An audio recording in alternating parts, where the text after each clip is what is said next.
Yes, once again a very good morning to all of you. Today we are going to study new concept of magnetic field or motion of a charged particle in magnetic field. ठीक है, आपके syllabus में actual में इस chapter में most important topic होता था cyclotron. ठीक है, इस बार साइक्लोट्रॉन आपके टॉपिक में नहीं है, आपको नहीं पढ़ना है उसे. लेकिन if you are going for JEE और नीट एग्ज़ाम, अगर आप प्रिपेयर कर रहे हैं जेईई और नीट के एग्ज़ाम के लिए, then please don't leave it. उसमें से बहुत क्वेश्चंस आते हैं. ठीक है, कॉन्सेप्ट बहुत ईजी सा है, उसका कॉन्सेप्ट हम ऑलरेडी पढ़ चुके हैं कल. ठीक है, जो हमने लास्ट लेक्चर में पढ़ा, इससे पहले वाले लेक्चर में हमने जो पढ़ा उसमें साइक्लोट्रॉन का बेसिक कॉन्सेप्ट आ जाता है कि एक्चुअल में साइक्लोट्रॉन वर्क किस तरह से कर रहा है. ठीक है, या यूँ कह लीजिए कि उसका थोड़ा सा कॉन्सेप्ट और अभी आ जाएगा, क्योंकि उसमें भी क्या होते हैं, क्रॉस्ड इलेक्ट्रिक और मैग्नेटिक फील्ड्स. ठीक है, तो हमें उसी की बात करनी है. We have to talk about, cyclotron की बात नहीं कर रहे हैं हम, पहले बात कर रहे हैं वेलोसिटी सिलेक्टर की. किसकी बात कर रहे हैं? Velocity selector. ठीक है, क्या है वेलोसिटी सिलेक्टर? ये दो पार्ट्स आपके सिलेबस में हुआ करते थे, एक वेलोसिटी सिलेक्टर और दूसरा होता था साइक्लोट्रॉन. ठीक है, साइक्लोट्रॉन मोस्ट इंपॉर्टेंट था, तो वो आपके सिलेबस में नहीं है, तो उसको हम नहीं टच करेंगे. हम हमारे सिलेबस के अकॉर्डिंग ही चलेंगे, अकॉर्डिंग टू सीबीएसई सिलेबस. ठीक है, तो वेलोसिटी सिलेक्टर क्या है? ठीक, वेलोसिटी सिलेक्टर के नाम से ही आपको समझ में आ रहा होगा कि वेलोसिटी सिलेक्टर का मतलब any arrangement which is selecting particles which are of a particular velocity. ठीक है, यानी ऐसे पार्टिकल्स को सिलेक्ट करके निकाल रहा है जिनकी वेलोसिटी एक पर्टिकुलर वैल्यू की है. ठीक है, यानी वेलोसिटी, या यूँ कह लीजिए कि बहुत सारे बच्चे भाग रहे हैं, ठीक, रेस हो रही है, तो स्टार्टिंग के जो फर्स्ट 2-3 स्टूडेंट्स जो होते हैं, जो कि फर्स्ट 3 कैंडिडेट्स होते हैं, जो फर्स्ट सेकंड थर्ड आ रहे हैं, केवल उन्हीं को पकड़ लिया जाता है, बाकी सबको छोड़ दिया जाता है. तो कहने का मतलब कि वहाँ पर भी क्या हो रहा है, एक तरह से टॉप 3 को हम सिलेक्ट कर रहे हैं.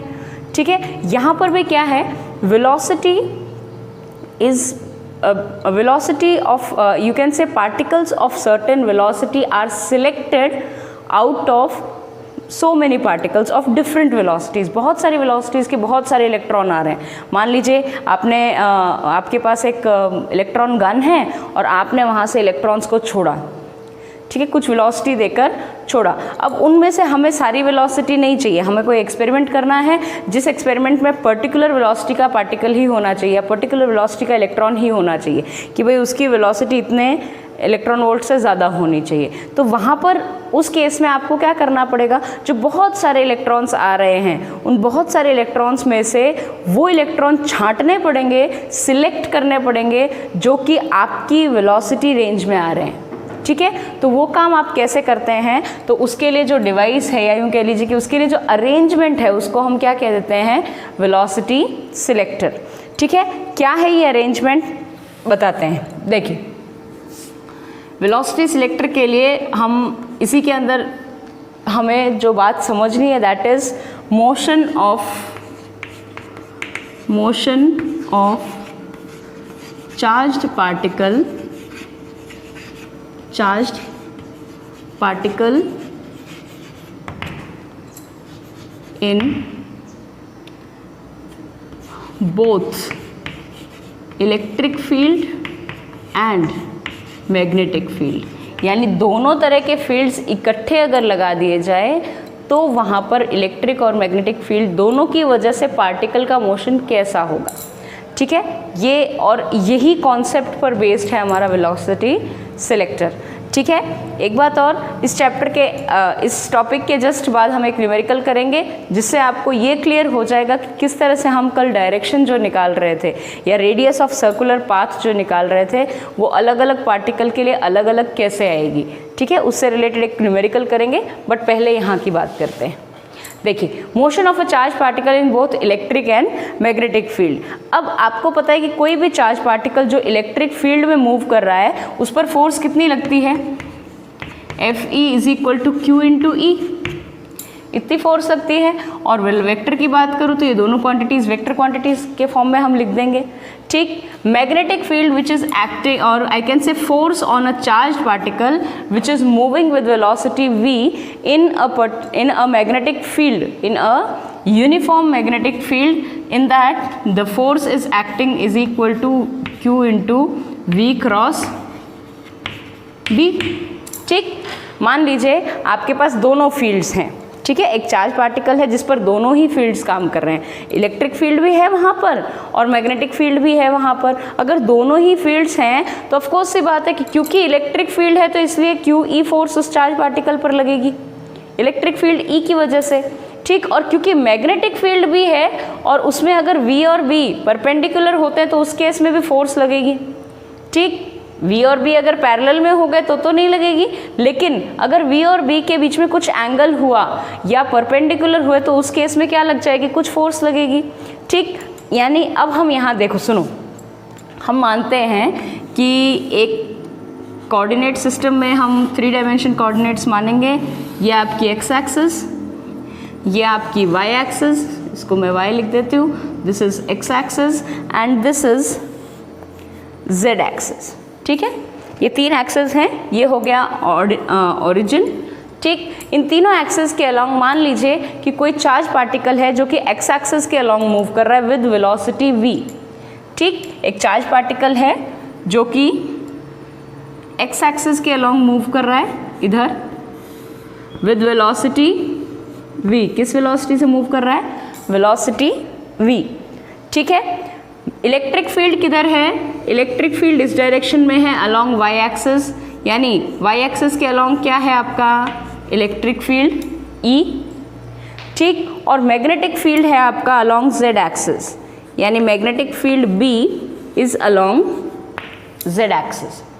ठीक, यानी हमारे पास एक पार्टिकल है जो कि x एक्सिस के अलोंग मूव कर रहा है और जहाँ पर जिस स्पेस में वो x एक्सिस के अलोंग मूव कर रहा है उसमें इस डायरेक्शन में हमने इलेक्ट्रिक फील्ड लगा रखा है, सॉरी इस डायरेक्शन में नहीं, y एक्सिस के अलोंग, ऐसे नीचे से ऊपर, नीचे से ऊपर। तो y एक्सिस के अलोंग तो हमने क्या लगा रखा है, पार्टिकल ऐसे जा रहा है, हमने हमने इलेक्ट्रिक फील्ड कैसे लगाया, ऐसे परपेंडिकुलर लगाया। ठीक है, दूसरी बात मैग्नेटिक फील्ड कैसे लग रहा है, यूं आपकी तरफ। ठीक है, तो यानी तीनों ही एक दूसरे के परपेंडिकुलर हैं, तो उस पर्टिकुलर चार्ज पार्टिकल पर टोटल फोर्स कितनी लगेगी, तो total force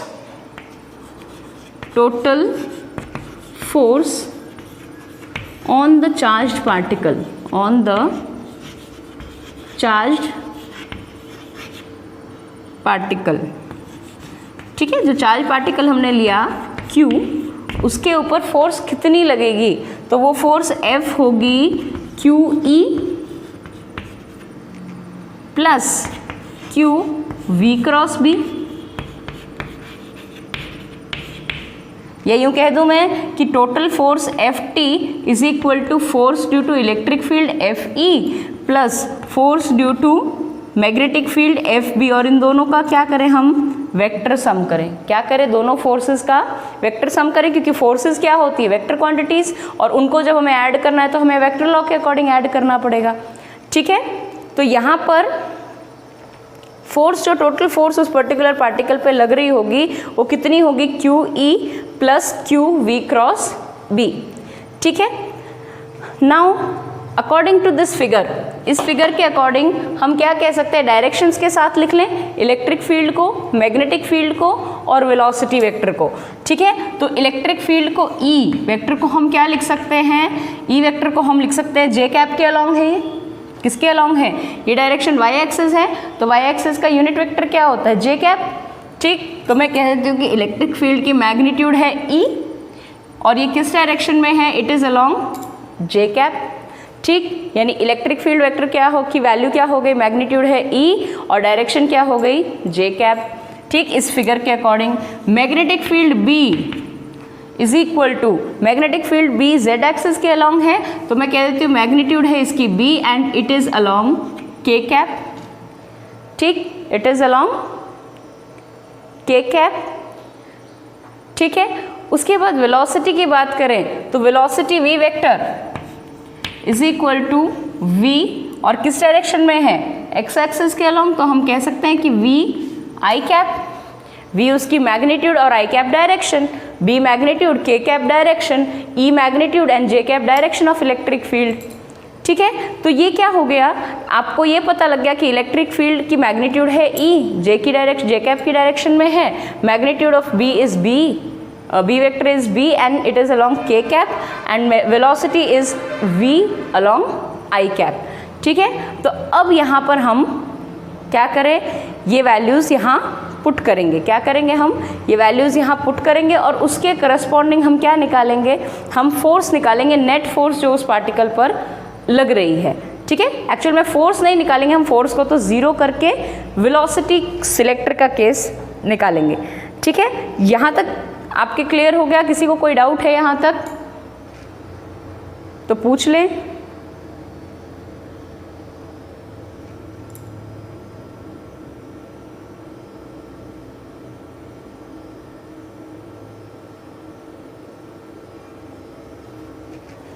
Yes, if anyone has any doubt, you can ask students.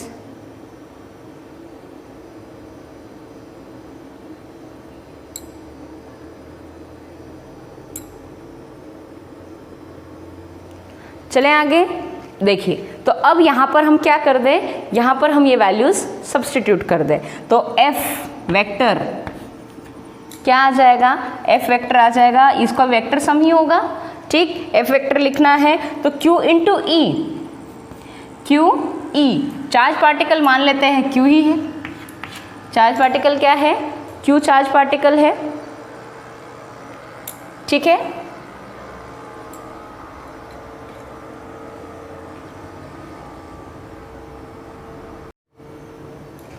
ठीक है, तो force is equal to Q into E plus Q into V cross B, ये है ई की जगह पर हमने रख दिया ई जे कैप।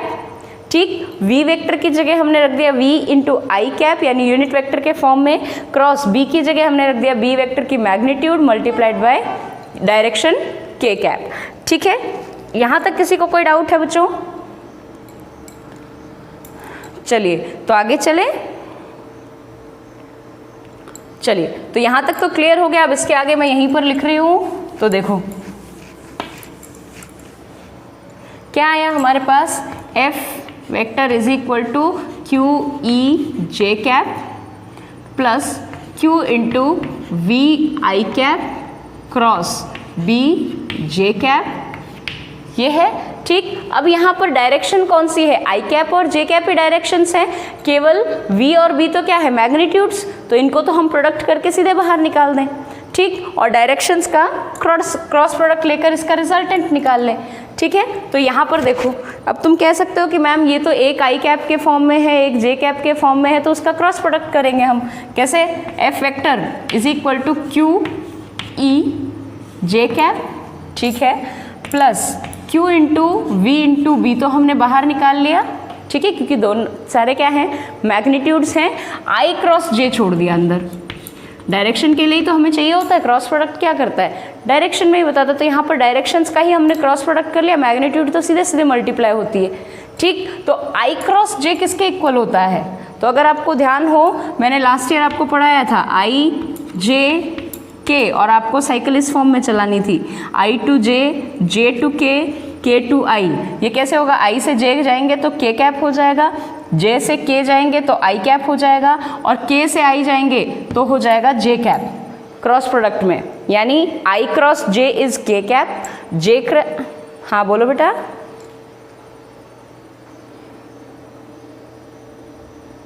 हाँ बिल्कुल सही बात है बेटा, K कैप ही आएगा। ठीक है, इट इज K कैप। ठीक है, तो यहाँ से यहाँ पर I cap cross J cap will B K cap and J cap cross K cap will B I cap and K cap cross I cap will B J cap. लेकिन अगर ये ऑर्डर रिवर्स हुआ तो आएगा तो third वाला ही, जैसे J cross I हो गया, I क्रॉस J की जगह क्या हो गया J क्रॉस I, तो उस केस में आपको क्या करना पड़ेगा, लिखेंगे तो आप K कैप ही, लेकिन क्योंकि I cross J plus K cap होता है तो J क्रॉस I क्या हो जाएगा माइनस K कैप। क्लियर? यानी कि यहाँ से मैं यूँ कह सकती हूँ कि I cap cross J cap is I cap cross K cap will be equal to minus J cap. कह सकते हैं ये यही आएगा। I cap cross J cap, I cap cross K cap करेंगे तो वैल्यू क्या आएगी, माइनस जे कैप। ठीक, ये बात आप ध्यान रखें।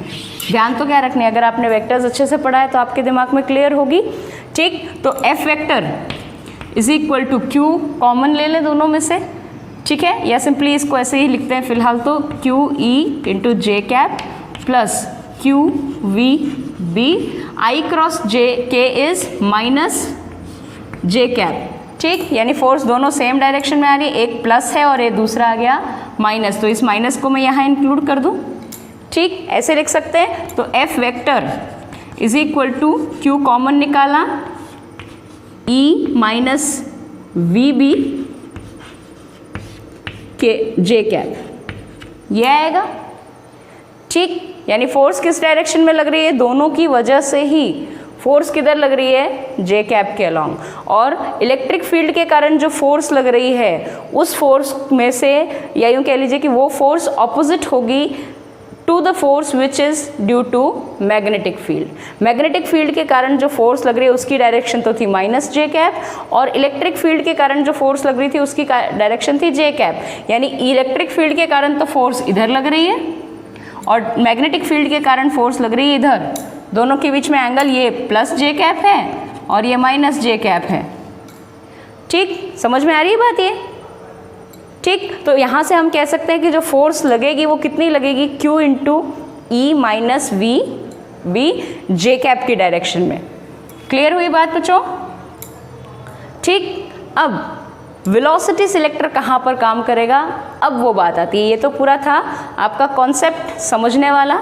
ठीक, अब वेलोसिटी सिलेक्टर कैसे काम करेगा, तो अगर हम इलेक्ट्रिक फील्ड E और मैग्नेटिक फील्ड B की वैल्यू इस तरह से एडजस्ट करें, क्या कह रहे हैं, if we adjust the values of electric field and the value of magnetic field such that, इस तरह से हम इसको एडजस्ट करें कि फोर्स जो कि इलेक्ट्रिक फील्ड के कारण लग रही है FE, this is equal and opposite to the force which is acting due to magnetic field. भाई ऑपोजिट तो है ही, देख लिया हमने, लेकिन अगर हम E और B की इस तरह से हम क्या कर दें, इस तरह से E और B की वैल्यू एडजस्ट कर दें कि E minus V B value zero हो जाए, सॉरी फोर्स ज़ीरो हो जाए, फोर्स क्या हो जाए, ज़ीरो। इन दोनों की वैल्यू इस तरह से एडजस्ट करें कि टोटल फोर्स जो उस पार्टिकल पर एक्ट हो रही है वो फोर्स क्या हो जाए, ज़ीरो। ठीक, यानी E और B की VB की वैल्यू को एडजस्ट करके, V को तो हम चेंज नहीं कर सकते, भाई इलेक्ट्रॉन जिस वेलोसिटी से आ रहा है उससे आएगा, लेकिन हम जब उसको किसी एक पाथ में से जिसमें से वो जा रहा है वहाँ पर हम इलेक्ट्रिक फील्ड लगाएंगे तो हम हमारी मर्जी से लगा सकते हैं कितने वैल्यू का हम इलेक्ट्रिक फील्ड लगाना चाहते हैं। मैग्नेटिक फील्ड लगा रहे हैं तो वो भी हम हमारे हिसाब से ही लगा सकते हैं। तो इलेक्ट्रिक और मैग्नेटिक फील्ड्स की वैल्यू को एडजस्ट करके हम क्या कर सकते हैं, इलेक्ट्रिकल फोर्स और मैग्नेटिक फोर्स दोनों को ही बराबर कर सकते हैं, और जिसकी वजह से ये F क्या हो जाएगा, ये F टोटल फोर्स क्या हो जाएगी, ज़ीरो। भाई जितनी इलेक्ट्रिकल फोर्स उसको ऊपर की तरफ ले जा रही है उतनी ही मैग्नेटिक फोर्स अगर उसको नीचे की तरफ ले जाए तो क्या वो पार्टिकल मूव करेगा, नेट फोर्स तो उस पर ज़ीरो हो जाएगी। ठीक, और नेट फोर्स ज़ीरो हो जाएगी तो पार्टिकल अगर इस वेलोसिटी से जा रहा है तो वो सीधे सीधे निकल जाएगा, वो ना तो इलेक्ट्रिक फील्ड से डिफ्लेक्ट होगा और ना ही मैग्नेटिक फील्ड से, क्योंकि दोनों ने एक दूसरे को आपस में कैंसिल कर दिया है, दोनों की फोर्सेस आपस में कैंसिल आउट हो गई हैं। तो जिस वेलोसिटी से इलेक्ट्रॉन मूव कर रहा था टोटल फोर्स ज़ीरो, तो जिस वेलोसिटी से इलेक्ट्रॉन मूव कर रहा है उसी वेलोसिटी से निकल जाएगा। समझ में आई बात। यानी हम क्या करें, if values of E and B is so adjusted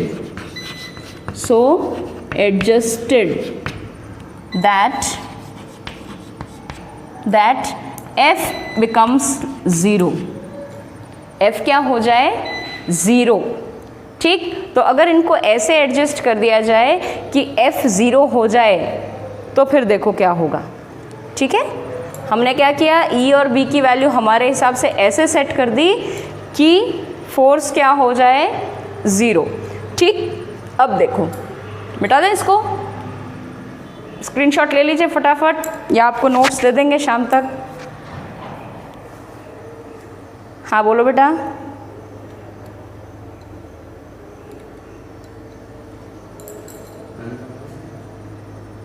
बेटा दूसरा वाला चेक करो, दूसरा, एक मिनट, दूसरा वाला चेक करो, शायद ब्लर नहीं होना चाहिए ना ना, ये तो बंद हो गया। अब क्लियर है? चलिए, तो अब दिख रहा है क्या लिखा हुआ है, क्या किया हमने, अगर हम इलेक्ट्रिक फील्ड और मैग्नेटिक फील्ड की वैल्यू इस तरह से एडजस्ट करें कि फोर्स 0 हो जाए, इन दोनों की वैल्यू इस तरह से एडजस्ट करें कि E माइनस वी बी की वैल्यू क्या हो जाए 0, तो उस केस में फोर्स भी 0 हो जाएगी। ठीक, तो जब फोर्स 0 हो जाएगी तो क्या होगा, हमें किस वेलोसिटी का पार्टिकल मिलेगा वो देखो।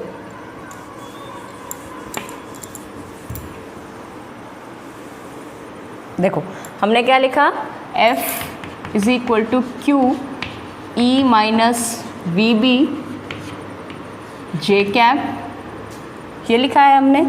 ठीक, और अब फोर्स की वैल्यू क्या हो गई, इस तरह से हो गई कि ये हमने कर दी 0, तो फोर्स हो गई 0, force is 0, that is equal to Q E minus Q V B, J cap के फॉर्म में है तो दोनों के बाहर आप लिख दें जे कैप।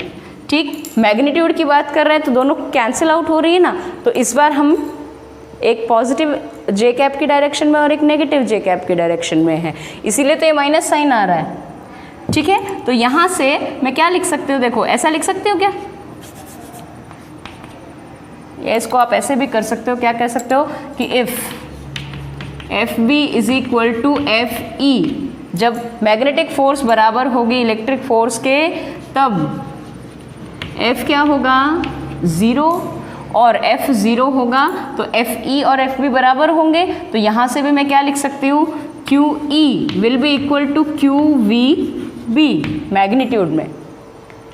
ठीक है, मैग्नीट्यूड में QE किसके बराबर होगा, QVB के बराबर होगा, और चार्ज पार्टिकल सेम है, एक ही पार्टिकल को मूव करा रहे हो आप, तो Q से Q कैंसिल, तो यहाँ पर मैं ऐसे लिख सकती हूँ E by B is equal to V, यानी हमें जिस वेलोसिटी का पार्टिकल हमारे एक्सपेरिमेंट के लिए चाहिए उसके हिसाब से मैं E और B की रेशियो एडजस्ट कर दूँ कि भाई E बाय बी की जो रेशियो मिलेगी वो रेशियो मुझे अगर उस वेलोसिटी के बराबर मिलती है तो उसी वेलोसिटी के चार्ज पार्टिकल बाहर निकलेंगे, बाकी सब वहीं अंदर गोल गोल घूमते रह जाएंगे।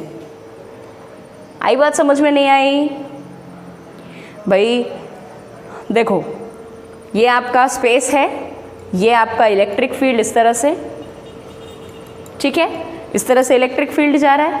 ठीक, ये है आपका मैग्नेटिक फील्ड इस फॉर्म में। ठीक, चार्ज पार्टिकल कैसे घुसेगा, चार्ज पार्टिकल ऐसे एंटर होगा। ठीक है, चार्ज पार्टिकल ऐसे एंटर होगा तो ऑफकोर्स सी बात है कि जिन चार्ज पार्टिकल्स पर फोर्स 0 रहेगी, जिनकी वेलोसिटी E बाय B के रेशियो के इक्वल होगी, वही चार्ज पार्टिकल ऐसे होंगे जिन पर कि कोई फोर्स नहीं लगेगी। वो तो क्या करेंगे, वो यहाँ से सीधे ऐसे आ रहे हैं तो वो सीधे चले जाएंगे, लेकिन बाकी चार्ज पार्टिकल्स जो आएंगे जिनकी वेलोसिटी इस रेशियो के बराबर नहीं होगी, वो क्या करेंगे, वो यहाँ एंटर होंगे तो उन पे इलेक्ट्रिकल फोर्स भी लगेगी, मैग्नेटिक फोर्स भी लगेगी। इलेक्ट्रिकल फोर्स की वजह से ऊपर जाना चाहेंगे और मैग्नेटिक फोर्स की वजह से वो सर्कुलर फॉर्म में घूमेंगे और किधर जाना चाहेंगे, नीचे की तरफ जाना चाहेंगे। ठीक है, यूँ सर्कल फॉर्म बनाना चाहेंगे। ठीक है, तो इस वजह से वो पार्टिकल्स जो होंगे, जो एंटर होंगे, जिनकी वेलोसिटी E बाय B के रेशियो के इक्वल नहीं है, वो इस पूरे जंजाल में, जिसको हम कह रहे हैं कि क्रॉस्ड इलेक्ट्रिक और मैग्नेटिक फील्ड, ये मैग्नेटिक फील्ड और ये हो गया, या यूँ कहें ये आपका इलेक्ट्रिक फील्ड और ये हो गया आपका, सॉरी, ये इलेक्ट्रिक फील्ड और ये हो गया आपका मैग्नेटिक फील्ड। ठीक, तो ये दोनों क्या है, आपस में क्रॉस है, तो इसीलिए इनको हम कहते हैं crossed electric and magnetic fields. This is electric field, this is magnetic field, ठीक है। तो क्रॉस्ड इलेक्ट्रिक और मैग्नेटिक फील्ड का जो हमने जाल बना दिया उसमें वो पार्टिकल्स घूम जाएंगे जिनकी वेलोसिटी इस रेंज में नहीं है, ठीक। और जो हमें चाहिए पार्टिकल हम उनके अकॉर्डिंग ई और बी को एडजस्ट कर लेंगे और वो पार्टिकल चुपचाप उस मीडियम में से सीधे सीधे निकल जाएंगे। उस क्रॉस्ड इलेक्ट्रिक और मैग्नेटिक फील्ड में से कैसे निकल जाएंगे? सीधे सीधे निकल जाएंगे। Clear? Any doubt?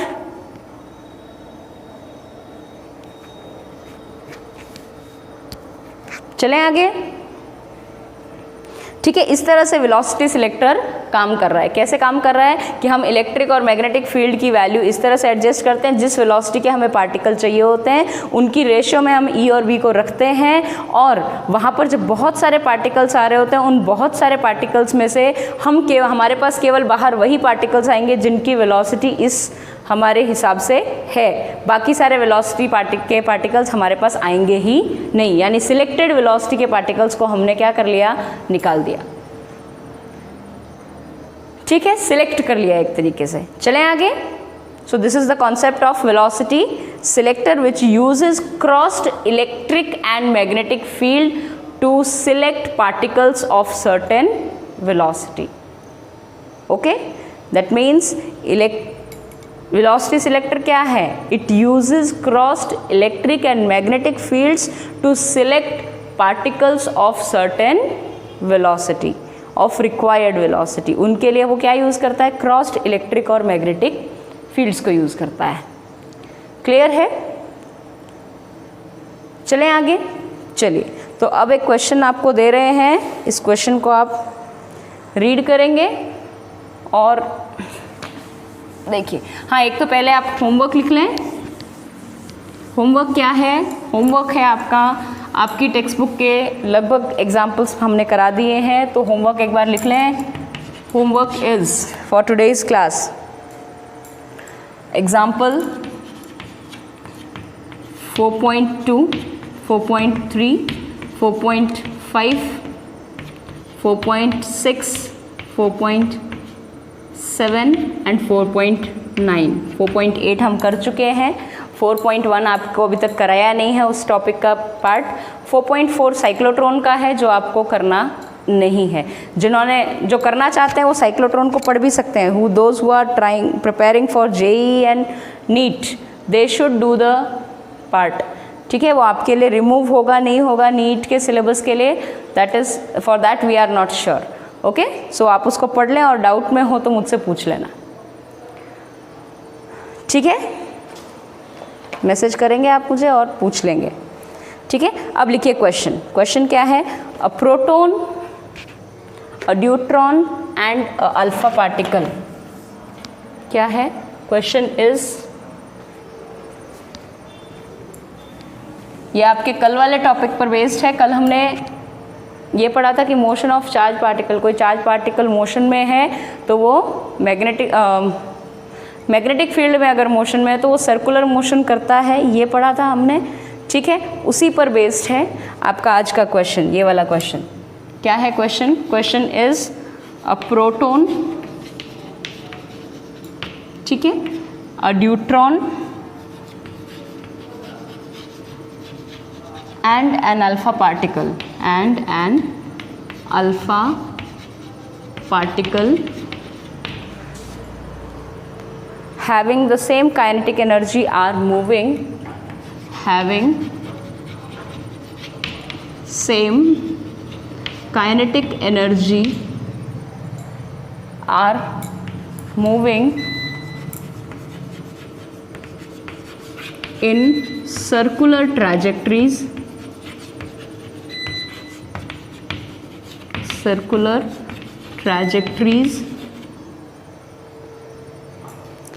in a constant magnetic field, in a constant magnetic field if Rp, Rd and R alpha are radii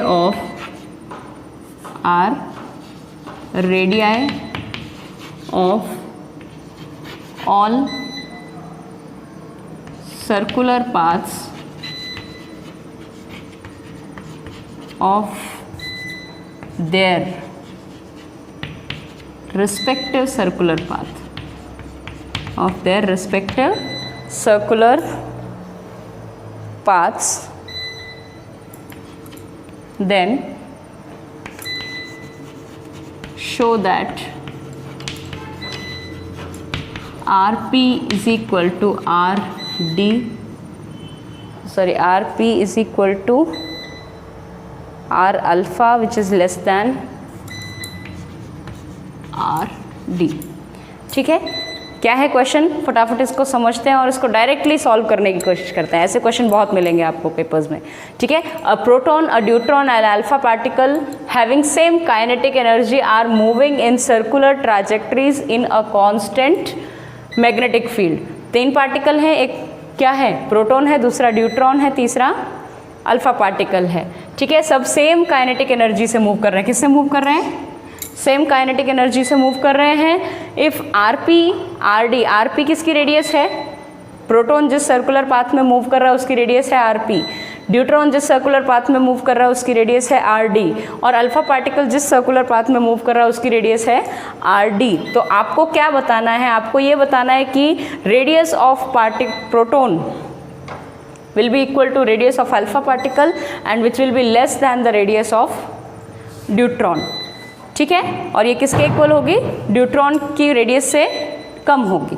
ठीक है, अब इसको समझने के लिए दे क्या रखा है, सेम काइनेटिक एनर्जी। अब सुनो, कल हमने फॉर्मूला क्या पढ़ा था, radius of path is equal to mv/qb। ये था, ये कहा था हमने, radius of circular path depends on mass of the particle, velocity of the particle, charge of the particle and magnetic field in which the particle is moving. ठीक, ये पढ़ा था। इसको हमने कहा था इक्वल टू मोमेंटम P/QB। ठीक, अब मोमेंटम और काइनेटिक एनर्जी कैसे रिलेटेड होते हैं, तो ये सुन लो, momentum is equal to √2mE, जहाँ पर E है काइनेटिक एनर्जी। ठीक, मोमेंटम क्या होता है, energy is equal to, energy को आप देखो, मोमेंटम क्या है, m इंटू वी, और काइनेटिक एनर्जी क्या होती है, ½ mv²। यहाँ लिखती हूँ मैं, मोमेंटम इज mv और काइनेटिक एनर्जी होती है आपकी ½ mv²। ठीक है, जब इन दोनों के बीच में आप रिलेशन निकालेंगे तो आप फाइंड आउट करेंगे that kinetic energy is equal to p²/2m। लिख सकते हैं भाई, p² कर दे तो m²v²। ठीक, उसके डिवाइड कर दें आप उसको 2m से तो आपको यही क्वांटिटी मिलेगी। ठीक, तो यहाँ से 2m को तो यहाँ उठाया, इधर ले गए तो p² is equal to 2m into k, और उसका अंडर रूट ले लेंगे तो p आ जाएगा। ठीक, तो ये ध्यान रखना कि मोमेंटम जहाँ पर दे रखा हो वहाँ काइनेटिक एनर्जी से आप कैसे रिलेट कर सकते हैं, √2mE/q इंटू b, जहाँ E क्या है, E is the kinetic energy of the particle. Remember this directly, ये तो मैंने निकाल के बता दिया आपको, आपको सीधे मोमेंटम की जगह 2m रख दो तो कोई गलत नहीं है। ठीक है, तो अब यहाँ पर आपके पास रिलेशन आ गई 2mE/QB is equal to radius. तो रेडियस ऑफ प्रोटॉन क्या आएगी, रेडियस ऑफ प्रोटॉन आपके पास आ जाएगी कितना, मास of proton, velocity of proton, sorry mass of proton नहीं, यहाँ पे बात कर रहे हैं, तो ये आ जाएगी 2 into mass of proton, energy of proton, सभी की एनर्जी सेम है तो E मान लेते हैं, डिवाइडेड बाय चार्ज। प्रोटॉन का क्या होता है, चार्ज आप E के बराबर मानते हैं तो E रख लीजिए। ठीक, B मैग्नेटिक फील्ड भी सेम है। ठीक है, ये तो हो गया Rp। अब बात करें Rd ड्यूट्रॉन के लिए। ठीक है, एक बात ध्यान रखना, ड्यूट्रॉन क्या होता है, ड्यूट्रॉन एक ऐसा पार्टिकल होता है जिसका मास तो क्या होता है, डबल होता है, किससे, एक मिनट देखो, ड्यूट्रॉन के बारे में थोड़ी देर रुक के करते हैं, पहले अल्फा पार्टिकल देख लो। ठीक है, अल्फा पार्टिकल में क्या होता है, 2 प्रोटॉन। ठीक, और इसका मास होता है 4 टाइम्स मास ऑफ प्रोटॉन। ठीक, चार्ज अल्फा पार्टिकल क्या होता है, 2 इंटू E। ठीक, और मास क्या होता है, 4 टाइम्स मास ऑफ प्रोटॉन। ठीक है, उसके बाद फॉर ड्यूट्रॉन के लिए क्या होता है, चार्ज तो उसका भी ई ही रहता है, ठीक, लेकिन मास जो होता है, मास हो जाता है 2 टाइम्स मास ऑफ प्रोटॉन, ठीक है, क्योंकि उसमें एक ड्यूट्रॉन जो होता है उसमें 2 प्रोटॉन्स होते हैं, ठीक है, इसलिए वहाँ पर आप मास ऑफ प्रोटॉन की जगह 2 इंटू मास ऑफ प्रोटॉन लिख सकते हैं, ठीक। चार्ज तो सेम ही रहता है, ठीक, चार्ज ई रहता है, तो यहाँ पर इन सभी वैल्यूज़ को आप पुट करेंगे और यहाँ पर वैल्यू निकाल देंगे। कैसे पुट करें, तो अल्फ़ा पार्टिकल के लिए लिख देते हैं, देखो radius for alpha particle will be equal to, alpha particle के लिए रेडियस क्या आ जाएगी, √2। मास क्या होता है अल्फ़ा पार्टिकल का, तो mass of alpha particle is 4 times mass of proton, ठीक, multiplied by energy, kinetic energy same है, divided by charge of alpha particle is 2 times charge of electron, या जितना प्रोटॉन का चार्ज होता है उसका दोगुना होता है इस पर, ठीक है, multiplied by magnetic field same, ठीक। ड्यूट्रॉन की बात करें तो रेडियस ऑफ ड्यूट्रॉन क्या हो जाएगी, रेडियस ऑफ ड्यूट्रॉन हो जाएगी √2। मास ऑफ ड्यूट्रॉन क्या होता है, mass of deuteron is 2 times mass of proton, proton का दोगुना होता है mass, energy same, divided by charge तो क्या होता है ई, चार्ज ई ही रहेगा, और मैग्नेटिक फील्ड बी, ठीक। अब आप देखो यहाँ पर इसको सॉल्व करें, तो इसको सॉल्व करोगे तो आपको क्या मिलेगा, रेडियस ऑफ अल्फ़ा पार्टिकल, इस पूरी क्वांटिटी को सॉल्व करोगे, इस 4 को इधर लाओगे तो 8 आ जाएगा, ठीक। 8 को आप क्या लिख सकते हो, 8 को आप लिख सकते हो, बाहर 2 निकाल सकते हो, 2 इंटू 2 इंटू 2 लिख सकते हो, तो 2 बाहर निकाल कर √2 मास ऑफ प्रोटॉन इंटू ई, और ऊपर जो 2 आया वो इस 2 से कैंसिल हो जाएगा, तो यहाँ पर रेडियस ऑफ प्रोटॉन और रेडियस ऑफ अल्फ़ा पार्टिकल दोनों की वैल्यू सेम आएगी। इसको सॉल्व करेंगे तो ये कितना आएगा, it will come out to be √2 mass of proton into E divided by E into B, यही आएगा ये, ठीक। तो ये और ये तो सेम है। इसकी बात करें तो यहाँ पर ऊपर 4 आ रहा है, तो इसको आप बाहर निकाल लेंगे तो 2 टाइम्स √, या यूँ कह लीजिए कि √2 टाइम्स ज़्यादा होगा रेडियस ऑफ ड्यूट्रॉन, क्या होगी, radius of deuteron will be √2 times greater.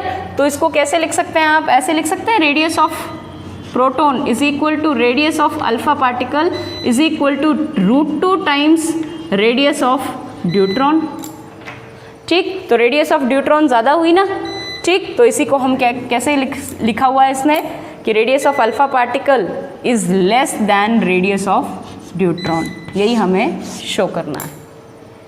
Clear, is it clear students? I hope समझ में आ गया होगा, और मीटिंग भी आपकी ख़त्म होने वाली है जस्ट, ठीक है। तो ये टॉपिक और ये क्वेश्चन ज़रूर करना है भाई नोटबुक में। Okay, thank you students.